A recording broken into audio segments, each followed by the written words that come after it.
Well, good afternoon, everyone. Chief Meteorologist Marcus Walter here. We're continuing with rain showers across the region. On top of that, we're expecting fog to continue with us as we head throughout the night. Then we'll see more rain and even some strong thunderstorms move across parts of our region for Wednesday. And then after that, we'll get a couple of days of drier weather. But by Saturday, late day rain showers and even some thunderstorms that could turn severe will be back impacting our region. Now let's take a look at Doppler radar. We have rain all across the arc limit. So whether you are in South Arkansas or anywhere from anywhere across North Louisiana, we're talking about that wet weather, and it will stick with us as we head throughout the next several hours and also as we head into Wednesday. On a wider view, we're noticing a lot of moisture streaming out of Texas. This is all due in part to warm air overriding cooler air at the surface. On top of that, we do have a front that's situated just south of the region that is helping to create the rain showers as well. So a lot going on, and this front still will be with us tomorrow before the backside of the system that's more or less located across parts of Texas now, that will move across our region eventually as a cold front as we head throughout the late part of Wednesday. So we will keep wet weather around for the next 24 to 36 hours. Now, when we look at what's happening for tonight at 10 p.m., we're still dealing with wet weather out there. So if you have any travel plans this evening, definitely watch out for wet roads and also some foggy conditions. Then as we head toward early Wednesday morning, we'll likely see a wave of moisture move across our region. This is a time where we could see some thunderstorms moving across the region as well. And then fortunately, as we head throughout the day Wednesday, while we do have rain chances still out there, they'll be a little more limited in coverage.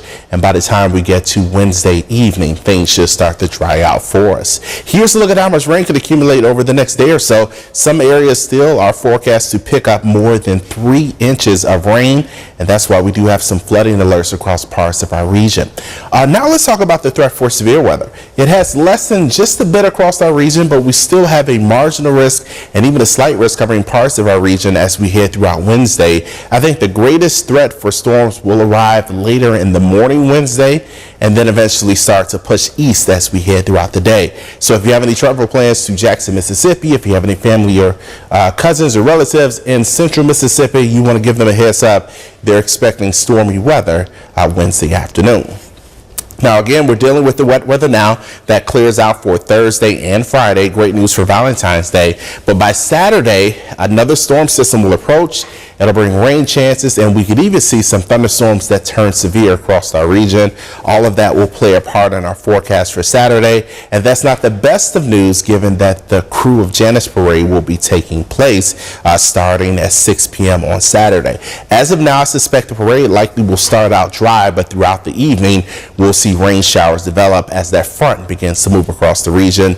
And then on the backside of that system, we'll see drier air moving in from the north, and that'll lead to calmer weather across our region. But we do have a storm threat as of now for Saturday. It covers, for the most part, the entire viewing area. It extends south and also to the east into Mississippi. At this point, we're looking at about a 15% chance of severe weather. And all modes of severe weather are possible, but it still is very early, and this forecast could change. So we will keep an eye on how things progress over the next couple of days. Temperatures right now sit at 50 degrees. We have very light wind out there, pressure falling at the moment. And when we look at temperatures across the rest of the region, we're anywhere from the low 40s across South Arkansas to the mid 50s toward Natchez. So we do have a range of temperatures out there, and this range will be with us as we go through the rest of the evening. So as we talk about your forecast for tonight, we're going with a low of 47 degrees with rain showers still out there, and we're expecting more fog to develop. And tomorrow we'll see temperatures reach into the mid 60s, but again, rain showers and thunderstorms are in the forecast, and we'll be watching for a limited threat for severe weather. We'll tell you more about this tonight at 5 p.m. on KNOE. Make sure to tune in.